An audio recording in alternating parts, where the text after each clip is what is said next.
उपासक को चाहिए कि अपने गुरुदेव के दिए हुए नाम मंत्र में ही निष्ठा रखे। स्वप्न में क्या, जागृत में आके ब्रह्मा भी उपदेश कर दें तो अपने गुरु के वचनों को नहीं टाल सकते, तभी उपासक आगे बढ़ता है। नहीं माया रौंद देगी, चल के देख ले कोई। अगर गुरु के वचनों में विश्वास हो तो बिना नाम के भी कल्याण हो जाता है, ऐसे साधारण बोल देने पर। एक सीधा साधा गांव का भगत कभी कथा नहीं सुनता था, गाय चराता था गांव की। तो एक दिन और गोपाल जो गाय चराने वाले थे, उन्होंने कहा यार कभी तो कथा सुन लो, रात दिन पशुओं के पीछे घूमते हो, पशु बुद्धि, कभी तो कथा सुन लो। तो एक दिन सोचा दोपहर के भोजन गांव में पाएंगे जाके अपने घर में, और कथा हो रही वहीं से निकल लेंगे, जो सुन लेंगे तो सुन लेंगे।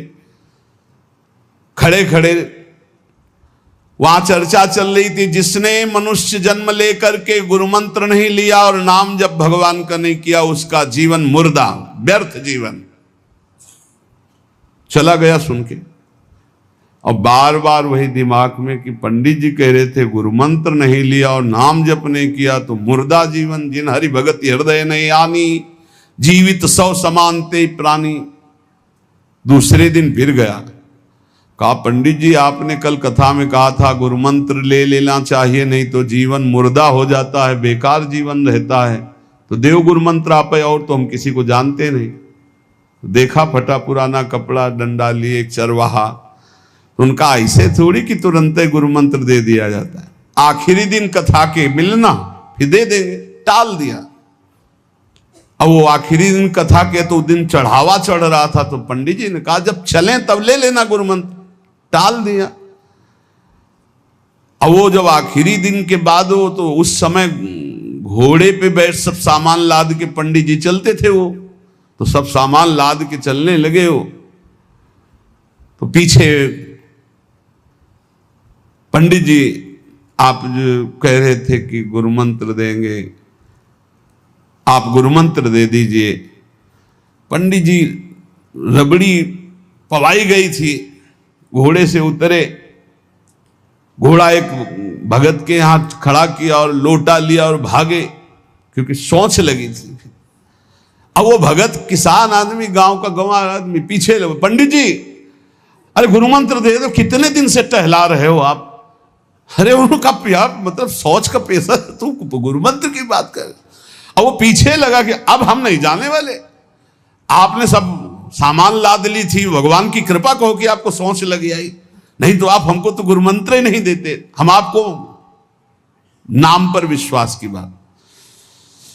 पंडित जी तो दत्त गपोचन, जय गुरुदेव की जय गुरु। वो दबकाए है दत्त गपोचन, एकदम मूर्ख आदमी, तो सोच तो। वो प्रणाम कर लिया, जय गुरुदेव, दत्त गपोचन दत्त गपोचन। जपना न राधा न कृष्ण न राम न हरि। घर आया, बोले आज से गाय चराना बंद। बोले क्यों? बोले गुरु मंत्र मिल गया, अब हम भजन करेंगे, हमारा जीवन मुर्दा नहीं रहेगा, अब जीवन सार्थक रहेगा। और मेहनत करने वाला आदमी, गाय चराने वाला आदमी, अब शुरू हो गया बैठ के धत गपोचन धत गपोचन। अब इसमें न कोई भगवान नाम है, न कोई मंत्र है, न प्रणव है, न नमो नमः, कुछ नहीं। गांव के लोग, घर के लोग बोले कि यार 50 गाय चराता था, पता नहीं कौन सा हम लोगों का पाप उदय हुआ कि कह दिया कि कथा सुन लेना। अब वो गाय चराना भी छोड़ दिया, अब गपोचन शुरू हो गया। अब उसकी ऐसी लगन लगी, सहज सरल भोले जो होते हैं ना, हरिवंश महाप्रभु कह रहे हैं, मुनि मन ध्यान धरत नहीं पावत, करत विनोद संग बालक भट, दास अनन्य भजन रस कारण, जैसे हित हरिवंश प्रगट लीलान। लालजू महाराज बड़े बड़े मुनियों के ध्यान में नहीं आने वाले, बड़े विनोदी। रुक्मिणी जी से कहा तैयार हो, भगत के दर्शन करने चलना है। रुक्मिणी जी ने कहा बहुत दिनों बाद आज आपको किसी भक्त की याद आई, प्रभु जरूर कोई महाभागवत होगा, हम चलते हैं। बोले बहुत विचित्र महाभागवत। चले, साधारण वेश में चलना है। जब गांव में गए, उस भगवान तो सर्वज्ञ ही है, उसके घर के दरवाजे में बैठ गए और रुक्मिणी जी से कहा कि पहले तुम मिल के आओ भगत के, फिर हम मिलेंगे। रुक्मिणी जी ने कहा हाँ ये उत्तम बात है, पहले हम उनको दर्शन दे के और दर्शन करके आती है। तो आंख मूंदे ऐसे, न खाना न पीना, धद गपोचन। रुक्मिणी जी ने कहा ये कौन सा नाम भगवान का, न विष्णु शास्त्र नाम में है, न गोपाल शास्त्र नाम में है, और कहीं हमने पढ़ा नहीं, ये कौन सा भजन कर रहा है। कहे किसका भजन कर रहे हो, चुप रहा। फिर किसका भजन कर, 2-3 बार तो गुस्सा के आंख खोला, देखा कोई स्त्री, तो बोले तुम्हारे खसम का भजन कर रहे हैं, और किसका कर रहे हैं। वो रुक्मिणी जी आ गई, बोले बहुत जानकार भगत है प्रभु द्वारिकाधीश से कहा बहुत जानकार भगत है। बोले क्यों, बोले हमने कहा कि किसका भजन कर रहे हो, देखो हम इतना छुप के गई थी लेकिन वो पहचान गए, वो कह रहे तुम्हारे खसम का भजन कर रहे थे। अब भगवान ने कहा हाँ तभी तो हम आए भगत जोड़ कर। बोले प्रभु आप दर्शन बाद में करना, जाके पहले हमारा प्रश्न बता दो, प्रश्न का उत्तर दे दो कि आपके विष्णु शास्त्र नाम, गोपाल शास्त्र नाम, बहुत से नाम हैं, ये नाम तो हमने कभी नहीं सुना। भगवान ने कहा ये नाम हमको तो बहुत प्यारा है। बोले आपको कब, मतलब ये कब कैसे नाम रखा गया। बोले बहुत प्यारा है, हमारा ब्रज का रखा हुआ नाम है, ब्रज में मैया ने रखा था। कैसे रखा था। बोले एक दिन मैं माखन चोरी कर रहा था, सखा के कांधे पर खड़ा हुआ, ऊपर माट में हाथ डालकर मक्खन पूरा ऐसे खाता जाता, सखा को पवाता जाता। इतने में मैया और गोपी जन आ गई। ए कन्हैया ये क्या कर रहा है। अब हमने देखा कि फंस गए। हमने कहा कि मैया हमें बहुत भूख लगी थी और देखा कि इसमें चींटी चढ़ी हुई है, तो हम चींटी निकाल रहे थे। तो बोले चींटी कैसे निकाल लेते, यहां पूरा हाथ सना हुआ है तुम्हारा चींटी। बोले अरे भैया तू बावरी, जब चींटी को ऐसे निकालने करते वो अंदर चली जाती तो खबो खबो के निकाला, इसलिए ऐसा इतना हाथ हो। बोले यहाँ मुंह में भी जब तुम्हारे मक्खन लगा, एक मक्खी बार बार उड़ रही थी तो हम ऐसे मारा तो पूरा मुंह में मक्खन लगा। भैया ने कहा धत गपोचन। बोले ये उस समय का नाम रखा हुआ है, मेरा बाल गोविंद में जब मैया ने रखा था मक्खन चोरी के समय उस।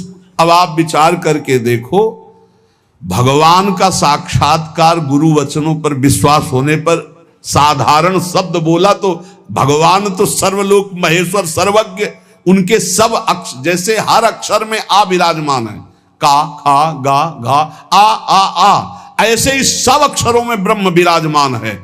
फिर राधा नाम तो स्वयं हरि जपते हैं, और राधा नाम तो परम प्रेममय है और बड़ा गुही है। विश्वास करके जब वो धदगपोचंद जपा तो रुक्मिणी द्वारिकाधीश भगवान दर्शन देने आ गए, और तुम विश्वास करके राधा राधा जपोगे तुम्हें नहीं प्राप्त हो जाएगा।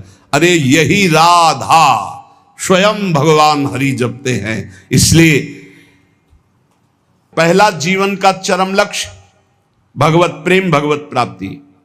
दूसरा, हमारी बुद्धि केवल विचार करे तो श्यामा श्याम के ही विषय में, किसी व्यक्ति वस्तु स्थान का अगर हमारा चिंतन हो रहा, संबंध हो रहा, तो श्यामा श्याम के संबंध से हो।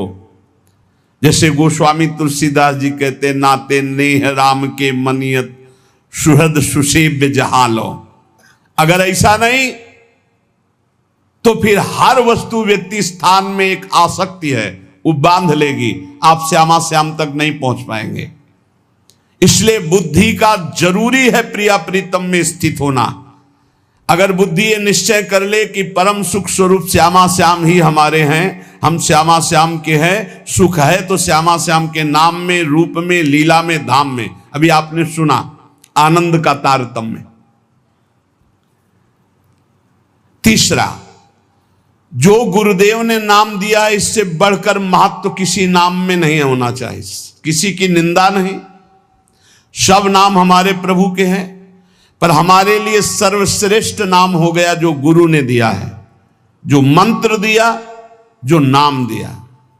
एक एकांतिक में आए और बोले हम कुछ 2-4-6 महीने से हम आपके शिष्य हैं, मंत्र ले लिया है। स्वप्न में एक महात्मा आए और उन्होंने हमको और मंत्र दिया है। तो अब तो हम समस्या में फंस गए कि आपका दिया गुरु मंत्र जपें या स्वप्न में कोई और महात्मा आए थे उनका दिया जपें, क्या करना चाहिए? हमने कहा तस्मात् शास्त्रम प्रमाणम। जब सप्त ऋषि जी आए, स्वप्न में नहीं, सीधे साक्षात आए पार्वती जी के पास और कहा ये किसके लिए तपस्या कर रहे हो? महादेव जी के लिए। महादेव जी में क्या है, चलो हम तुम्हें भगवान नारायण को पति रूप में, भगवान विष्णु वैकुंठाधिपति अपार वैभव, उनको तो जो माता जी ने बात कही पार्वती मैया ने, वही बात पकड़नी है। उन्होंने कहा तजऊ न नारद कर उपदेशु, आप कहें सतबार महेशु।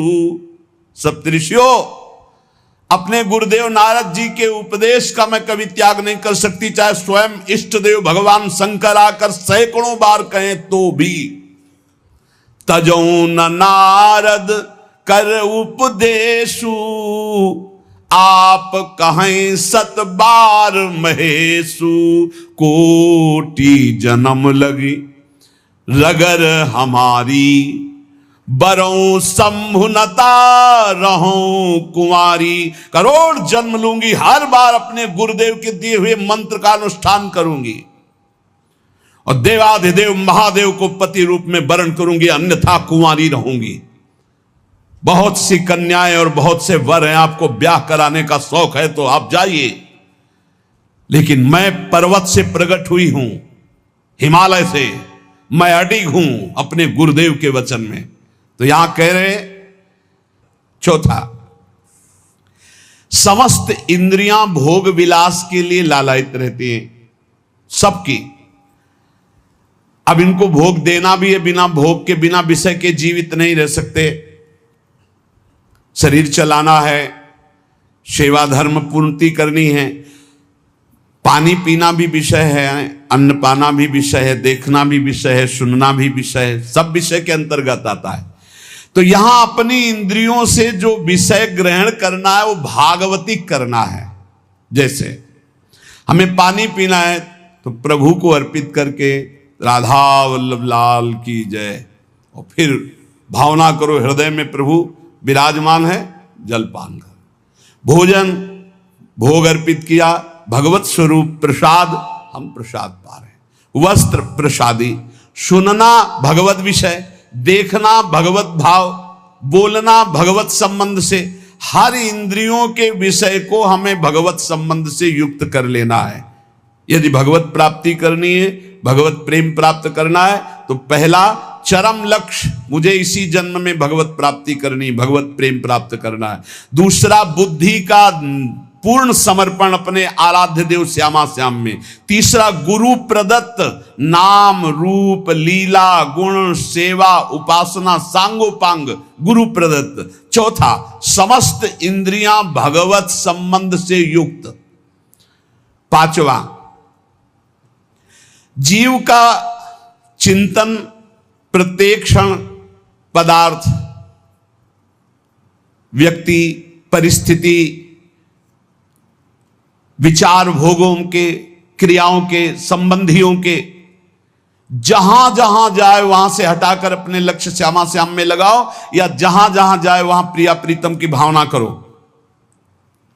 जीवन का प्रत्येक पल किसी व्यक्ति के विचार में, वस्तु के विचार में, स्थान के विचार में, भोग विचार में, जहां जहां जाए वहां से हटाकर श्यामा श्याम में लगाओ, या जहां जहां जाए वहां श्यामा श्याम को देखो। छठवां, चित्त की एक एक वृत्ति से तुम्हारे आराध्य देव कभी हटने ना पावे। बड़ी उत्तम स्थिति होती उस उपासक की, एक एक वृत्ति भगवदाकार करनी है। जैसे समुद्र में करोड़ों तरंगे, ऐसे चित्त में लाखों करोड़ों वृत्तियां, हर वृत्ति भगवदाकार। गोपी जनों की थी, विक्रेतु कामा खिल गोप कन्या मुरारी पादार्पित चित्त वृत्ति, दध्यादिकम मोह वशादवोचद गोविंद दामोदर माधवेति। कैसी स्थिति? बोले बेचने जा रहे हैं दही, पर चित्त की वृत्ति में गोविंद बसे, मुरारी बसे, तो वो कैसे पुकार रही? कोई गोविंद ले ले, कोई दामोदर ले ले, कोई माधव ले ले। तो ब्रजवासी जन कहते हैं बावरी क्या बेच रही? तब शुद्ध आती, अच्छा नहीं तो बोल रही कोई गोविंद ले ले, कोई दामोदर ले ले, कोई माधव ले ले। विक्रेत कामा खिल गोप कन्या मुरारी पादार्पित चित्त वृत्ति दध्यादिकम। बेचना है दही और बोल रही कोई गोविंद ले ले, दामोदर ले ले, माधव ले ले। चित्त की एक एक वृत्ति श्यामा श्याम में अर्पित। सातवां, कहीं भी आसक्ति न हो, सारी की सारी आसक्ति, सारी की सारी ममता केवल एक युगल सरकार में। बहुत सुख मिलता है, अपार सुख मिलता है। जिससे प्यार होता है, अपनापन होता है, उसकी बात सुनने में सुख मिलता है। अरे वो दिशा अच्छी लगती है, वो दिशा अच्छी लगती है। जिधर अपना प्यारा बसता है ना, वो दिशा अच्छी लगती है। उधर से आई हुई वायु ऐसा लगता है प्यारे का आलिंगन हो रहा है। अभी वो प्रेम जागृत नहीं हुआ, इसलिए उस एरिया को कोई आ जाए, अच्छा आप उधर से आए, जहां अपना प्यारा बसता है उस क्षेत्र का कोई आ जाए तो ऐसा लगता है प्यारा मिल गया। उधर की वायु आ जाए तो प्यारा है। जहां प्रीतम जी देश की प्यारी लागे पौन, जिधर प्रीतम बसते उधर से यस्या कदापि वसनांचल खेलनोत। जिधर हमारी प्यारी जो प्यारे जो, नाम में अपार सुख तब अनुभव आएगा जब आसक्ति हो जाएगी। अभी आसक्ति अन्यत्र है, नाम में आसक्ति तो है नहीं।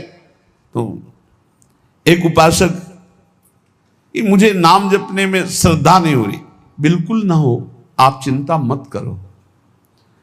भाव शब्द समझिए, कुभाव अनख आलसहु, नाम जपत मंगल दिशि दसहु। भाव से जपो, कुभाव से जपो, मन लगे या ना लगे तुम्हें फल मिलेगा, पक्का मिलेगा, मंगल दसों दिशाओं में होगा। विश्वास करके जपो तो, और एक दिन जब स्वाद लग जाएगा तब आप भी ऐसे ही बोलोगे जैसे बड़े बड़े संत महापुरुष बोलते हैं, नाम जीवन, नाम सर्वस्व, नाम ही हमारा प्राण धन। आठवां, जीवन में राग द्वेष न रह जाए। बड़ा खतरनाक है ये राग द्वेष। अगर किसी से राग है तो बड़ा सूक्ष्म होता है राग का धागा, और वो जब हमारे ऊपर संकट आएगी, विपत्ति आएगी, या तो वो धागा दिखाई देता कि अभी वो है ना। द्रौपदी जी को पहले श्री कृष्ण याद नहीं आए, 5 महारथी पति है अतिरथी, और वो याद आए। फिर भीष्मादि याद आए, फिर अपनी भुजाओं का बल, फिर दांतों का बल, और जब निर्बल तब महाबल। सुनेरी मैंने निर्बल के बल राम, महाबल प्रभु श्री कृष्ण का तब जागृत हुआ। ये राग बहुत खतरनाक है, किसी से राग ना करें। यही राग जब प्रियालाल के चरणों में अर्पित हो जाता है तो अनुराग कहलाता है। जब शरीर भोग, शरीर संबंधी, यही बहुत फंसाव वाला जन्म मरण चक्र का मूल यही राग है। और जब इसमें बाधा पड़ती तो द्वेष हो जाता है। द्वेष बहुत खतरनाक है। भजन कर रहे हैं, कई वर्ष पहले किसी ने कुछ कहा, याद आ गया और जलने लगा हृदय। उसकी पूरी सामने झांकी है, भजन कर रहे प्रभु का, और झांकी है उस द्वेष जिससे हुआ है, और हृदय जलने लगा। या कभी वो सामने पड़ गया तो देखकर जल। द्वेष ना होने पावे, अजात शत्रु ते सदा। भक्त अजात शत्रु होता, एक भी पूरा सृष्टि में शत्रु ना होने पावे। 9, प्रत्येक परिस्थिति में अपने आराध्य देव के द्वारा दिया गया मंगल विधान है ऐसा मानना। एक बार हमने सुना था, उस समय किडनी का रोग प्रकाशित नहीं हुआ था, कि असाध्य रोग भगवान की विशेष कृपा से प्राप्त होता है। तो साधन पर उस समय जोर था, तो डर लगा कि असाध्य रोग कृपा कैसे हो सकती है, ना साधन में बैठ सकते हैं, पीड़ा रहती होगी तो भजन भी नहीं हो सकता। तो एक क्रम